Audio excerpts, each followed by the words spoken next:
Hello guys, welcome back to my YouTube channel. आज हम secret 7 का लास्ट पार्ट देखेंगे और यहीं पर ये मूवी का एंड हो जाएगा। कि अपना मैसेज देती है कि सोच समझकर अपने रिश्ते को आगे बढ़ाना चाहिए। लेफ्ट हैंड कहता है ये वीडियो हमारे ग्रुप को नहीं बचा सकता क्योंकि हमारी वीडियो को इंटरनेट पर कोई नहीं देख रहा है। स्पॉइल कहती है इस वीडियो के ज्यादातर व्यू तो मेरी वजह से ही बढ़े हैं। अब सबको समझ नहीं आ रहा कि वे किस तरह अपने क्लब को बनाए रखें। स्पॉइल और पैनलूम क्लब रूम में बैठी थी, तभी स्पॉइल बात करते हुए पैनलूम को कहती है अगर हमारा क्लब नहीं रहा तो अगले साल हम किस क्लब रूम को ज्वाइन करेंगे। स्पॉइल की बातों को सुनकर पैनलूम भी परेशान हो जाती है। पैनलूम को टीचर अपने ऑफिस में बुलाती है और क्लब को बचाने के लिए प्रेजेंटेशन के बारे में पूछती है। पैनलूम कहती है हम अपनी पूरी कोशिश कर रहे हैं। पैनलूम अपने घर जाकर सोचती है कि क्या सच में उसका क्लब टूट जाएगा। अगली सुबह पैनलूम अपने क्लब रूम में जाकर अपना लॉकर खोलकर देखती है कि आज स्माइली बियर ने उसके लिए एक लॉलीपॉप रखी है। तभी पैनलूम फर्श पर किसी के जूतों के निशान देखती है और उन निशानों के पीछे पीछे जाती है। पैनलूम जूतों के निशानों के पास बैठे प्ले को देखती है और वह देखती है कि प्ले के जूतों पर कुछ लगा हुआ है। पैनलूम प्ले से पूछती है तुम्हारे जूतों पर यह क्या लगा हुआ है। प्ले पैनलूम को कहता है तुम खुद ही देख लो। पैनलूम झुक कर देखती है कि प्ले के जूतों पर कुछ अलग ही निशान है और वह वहाँ से चली जाती है। प्ले पूछता रह जाता है तुम क्या ढूंढ रही थी पैनलूम। पैनलूम परेशान होकर बाहर जाकर बैठ जाती है। तभी वहाँ पॉक भी आ जाता है और पैनलूम से परेशानी का कारण पूछता है, पर पैनलूम कुछ नहीं कहती। फिर पैनलूम और पॉक दोनों मिलकर 90s का एक गाना सुनते हैं। तभी पैनलूम पॉक के जूतों का निशान देखती है और वह पहचान लेती है कि वही निशान है जो उसने लॉकर रूम में देखे थे। पैनलूम पॉक से पूछती है तो तुम ही स्माइली बियर हो। वो कहता है आखिरकार तुम्हें पता ही चल गया कि मैं ही तुम्हारे लॉकर में वह सारा सामान रखता था। वो पैनलूम को कहता है हाँ पैनलूम मैं तुम्हें पसंद करता हूँ, क्या तुम भी मुझे पसंद करती हो। पैनलूम पॉक की बातों को सुनकर बहुत हैरान हो जाती है और बिना कुछ कहे वहाँ से जाने लगती है। पॉक पैनलूम को पीछे से रोककर कहता है मैं तुम्हारे जवाब का इंतजार करूंगा पैनलूम, और पैनलूम वहाँ से चली जाती है। पैनलूम अपने घर जाकर स्माइली बियर की दी हुई गिफ्ट को देखकर सोचती है क्या उसके दिल में भी पॉक के लिए कोई फीलिंग्स हो सकती है। अगली सुबह जब पैनलूम क्लब रूम में पहुंचती है तो वह पॉक को क्लब रूम में अकेला बैठा देखती है। पैनलूम पॉक से बिना कुछ कहे वहाँ से आगे अपने हिस्से में चली जाती है और वहाँ बैठ जाती है। पॉक पैनलूम से बात करने के लिए पैनलूम से पूछता है क्या मैं तुम्हारे पास आकर बैठ सकता हूँ पैनलूम। पैनलूम कहती है पर मैं तो अपना सॉन्ग सुन रही हूँ। पॉक पैनलूम के पास बैठकर कहता है तुम अपना सॉन्ग सुन सकती हो, मैं तुम्हें डिस्टर्ब नहीं करूँगा। पैनलूम पॉक को कहती है कि मैं बहुत हैरान हूँ कि तुम स्माइली बियर हो। पॉक कहता है यह सच है कि मैं तुम्हें पसंद करता हूँ और तुम्हारे लिए लॉकर में गिफ्ट रखता था, पर मैं स्माइली बियर नहीं हूँ और मैं किसी स्माइली बियर को नहीं जानता। पैनलूम पॉक को अपना फोन दिखाकर कहती है क्या यह मैसेज तुमने नहीं किए हैं। पॉक कहता है नहीं, ये मैसेज मैंने नहीं किए हैं। पैनलूम को अब समझ नहीं आ रहा कि अगर पॉक स्माइली बियर नहीं है तो कौन स्माइली बियर है और कौन उसे मैसेज करता था। पैनलूम क्लब रूम के बाहर जाकर स्माइली बियर को फोन करती है। तभी वह मुड़कर देखती है कि नियो उसके पीछे खड़ा है और उसका फोन बज रहा है। पैनलूम नियो को कहती है तो तुम स्माइली बियर हो जो मुझे मैसेज करते थे। नियो कहता है हाँ मैं ही स्माइली बियर हूँ जो तुम्हें मैसेज करता था। जब तुमने फोन पर टीचर को सुना था तब टीचर मुझे से बात कर रही थी। मैं डरता था कि कहीं तुम मेरी फीलिंग्स को एक्सेप्ट ना करो, इसलिए मैंने तुम्हें कभी नहीं बताया कि मैं स्माइली बियर हूँ और तुम्हारे करीब रहने के लिए तुम्हारे क्लब का भी मेंबर बन गया। पैनलूम वहाँ से बिना कुछ कहे उठकर चली जाती है और रात में पैनलूम स्पॉइल को अपने घर बुलाती है और सारी बातें बताती है। स्पॉइल कहती है यह तो बहुत अच्छा है पैनलूम, अब तो तुम पॉक और नियो में से किसी की फीलिंग्स को एक्सेप्ट कर लो। अगली सुबह पैनलूम को क्लब रूम में अकेला बैठा देखकर नियो और पॉक पैनलूम के पास आकर बैठ जाते हैं। पॉक पैनलूम के सॉन्ग को सुनते हुए पैनलूम के करीब आता है, जिसे देखकर नियो भी पैनलूम के सॉन्ग की बातें करते हुए पैनलूम के करीब आ जाता है। क्लब रूम के बाकी सभी लड़के समझ नहीं पा रहे ये सब क्या हो रहा है, ये दोनों पैनलूम के इतने करीब क्यों हैं। तभी पॉक पैनलूम के पास से उठकर क्लब की दूसरी तरफ चला जाता है। अचानक नियो उठता है और पैनलूम के हाथ को पकड़कर उसे बाहर ले जाने लगता है। ये सब लड़के वहीं बैठे देखते रहते हैं। नियो पैनलूम को कहता है कि वह पहले से ही उसके क्लब का मेंबर बन चुका था क्योंकि वह तो पैनलूम के लिए क्लब रूम में आया था, और पैनलूम को कहता है कि वह सच में उसे पसंद करता है और वह पैनलूम के जवाब का इंतजार करेगा। पैनलूम कैंटीन में बैठी पोक और नियो के बारे में सोच रही थी। तभी वहाँ पोक आ जाता है और पैनलूम को उसके साथ पिंग पोंग खेलने के लिए कहता है, पर पैनलूम कहती है कि वह अभी कहीं नहीं जाना चाहती। वो कहता है, पैनलूम तुम्हें कहीं जाने की जरूरत नहीं है, हम इसी टेबल पर खेल सकते हैं। और वे कैंटीन के टेबल पर ही पिंग पोंग खेलने लगते हैं। पोक देखता है कि पैनलूम पहले से ही बहुत परेशान है, इसलिए वह पैनलूम से कोई बात नहीं करता। घर पहुंचने पर पैनलूम की मॉम पैनलूम को कहती है कि वे मिस्टर 11 को पसंद करती हैं, जिसे सुनकर पैनलूम बहुत खुश हो जाती है। तभी पैनलूम मिस्टर 11 को उसके घर आता हुआ देखती है। पैनलूम की मॉम ने मिस्टर 11 को आज उनके साथ डिनर पर बुलाया है। पैनलूम मिस्टर 11 और अपनी मॉम को एक साथ बैठा हुआ देखकर बहुत खुश हो जाती है। क्लब रूम के बाहर पैनलूम एलन से मिलती है। एलन पैनलूम को बताता है कि उन दोनों के क्लब को बंद कर दिया गया है और उन्हें यह क्लब रूम भी छोड़ना पड़ेगा। तो क्या सच में पैनलूम के सभी मेंबर्स को क्लब रूम छोड़ना होगा? और पोक और नियो में से पैनलूम किसे चुनेगी? यूनिवर्सिटी में जाकर पोक को कहती है कि वह पोक की फीलिंग्स को एक्सेप्ट नहीं कर सकती है और वह पहले की तरह पोक की अच्छी दोस्त बने रहना चाहती है। पोक पैनलूम से पूछता है क्या वह अपनी फीलिंग्स को पैनलूम को बताने के लिए लेट हो गया है। पैनलूम कहती है ऐसा नहीं है, पर मैं तुम्हें सिर्फ एक अच्छा दोस्त समझती हूँ। पैनलूम नियो के पास जाकर भी यही कहती है कि वह नियो को सिर्फ अपना दोस्त समझती है। नियो पैनलूम को कहता है कि पर वह उसे प्यार करता है, पर फिर भी पैनलूम उसे मना कर देती है, जिसे सुनकर नियो बहुत दुखी हो जाता है। पोक और नियो दोनों अपने घर जाकर अपने टूटे हुए दिल के लिए बहुत रोते हैं। दूसरी ओर पैनलूम स्माइली बियर के फेसबुक अकाउंट को ब्लॉक कर देती है और गिफ्ट में मिले हुए स्माइली बियर को टेबल के नीचे रखे हुए बॉक्स में रख देती है। अगले दिन क्लब रूम में एड एलन से पूछता है कि अब वह किस क्लब का मेंबर बनेगा। एलन कहता है कि मैंने अभी कुछ नहीं सोचा है, पर ग्रेजुएशन करने के लिए वह किसी क्लब का मेंबर बन ही जाएगा। प्ली जेंट से भी पूछता है कि जेंट तुम किस क्लब के मेंबर बनोगे। जेंट कहता है मुझे फोटोग्राफी पसंद है, तो वह फोटोग्राफी क्लब को ही चुनेगा। प्ली कहता है अच्छा तो तुम हमारा क्लब छोड़ते ही तुम अब इंसानों की फोटो भी लेने लगोगे। वहीं दूसरी ओर पोक और नियो फर्श को साफ करते हुए यही बात कर रहे थे कि अगर वे एक दूसरे के रास्ते में नहीं होते तो हो सकता है कि उन दोनों का दिल टूटा ही ना होता। एलन यूनिवर्सिटी में जेंट की फोटो देखता है। जेंट तभी वहां आकर एलन को कहता है तुम्हें बुरा तो नहीं लगा कि मैं इस जगह पर हूँ, अब मैं यूनिवर्सिटी का रोल मॉडल बना हूँ। एलन कहता है नहीं ऐसा नहीं है, मुझे बिल्कुल भी बुरा नहीं लगा है क्योंकि अगले साल मैं यूनिवर्सिटी से चला ही जाऊंगा। जेंट कहता है मुझे खुशी है कि हम दोनों दोस्तों के बीच ये चीजें कभी नहीं आ सकती। क्लब रूम के आखिरी दिन सब लड़के क्लब रूम में मौज मस्ती कर रहे थे।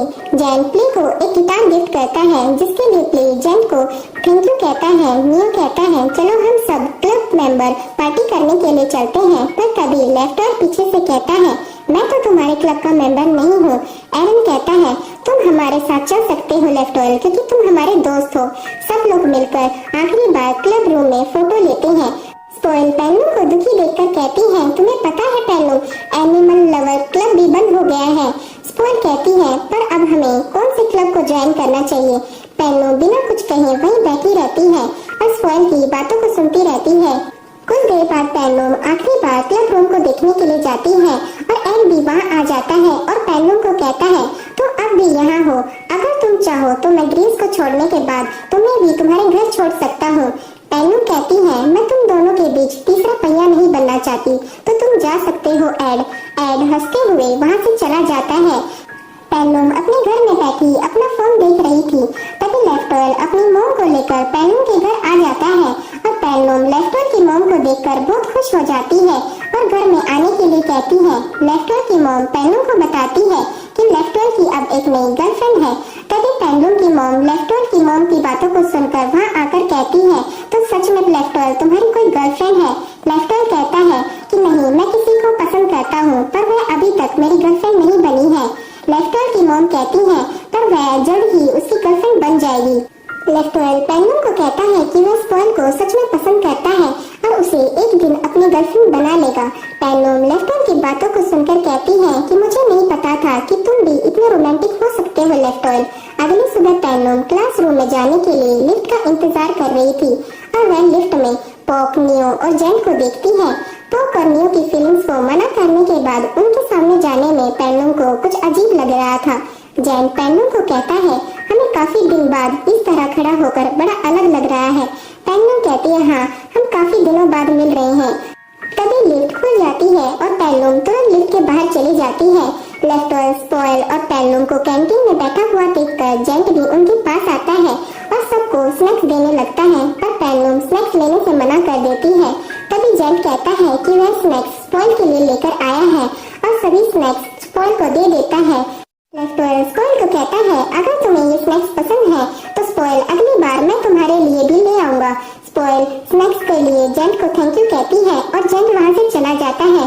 पेन्नू स्पॉइल को कहती है, तुम्हें ये स्नैक्स जेंट से नहीं लेने चाहिए थे। स्पॉइल कहती है, पर जेंट भी तो हमारा दोस्त ही है। फिर स्पॉइल कहती है, क्या तुम हमारे साथ आज शाम प्ले के पब में चलोगी? पेन्नू कहती है, पर मैं तुम दोनों कपल्स के बीच में क्या करूंगी? पर फिर भी वह लेफ्टर और स्पॉइल के साथ प्ले के पब में चली जाती है। वहीं प्ले अपने गिटार के साथ स्टेज पर अपनी परफॉर्मेंस दे रहा था। पेन्नू वहाँ से खड़ी होकर वॉशरूम के लिए चली जाती है, जहाँ पर वह प्ले को देखती है और उससे पूछती है, तुम यहाँ क्या कर रहे हो और तुम किसका इंतजार कर रहे हो? प्ले कहता है, तुम्हें क्या लगता है पेन्नू? तभी एक लड़की वहाँ आकर कहती है, तो तुम ही पेन्नू हो। प्ले पेन्नू को बताता है कि यह पब की मालकिन है और उसकी गर्लफ्रेंड भी है। प्ले अपनी गर्लफ्रेंड को सबसे मिलाने के लिए बाहर लेकर जाता है और सबसे बताता है कि ये मेरी गर्लफ्रेंड है, जिसे सुनकर लेफ्टर को बहुत धक्का लगता है और उसकी ड्रिंक भी उसके गले में फंस जाती है। स्पॉइल कहती है, पर हमारा दोस्त बहुत अच्छा लड़का नहीं है। एड कहता है, तुम लोग कब से एक साथ हो? प्ले कहता है, मुझे ये तो नहीं पता कि हम लोग कब से साथ हैं, पर हम बहुत समय तक एक साथ ही रहने वाले हैं। जिसे सुनकर स्पॉइल लेफ्टर अजीब हरकतें करने लगते हैं। पब की मालकिन उनकी ये हरकतें देखकर उनसे उनके क्लब में काम करने के लिए कहती है, पर तभी प्ले उन्हें काम करने से मना कर देता है।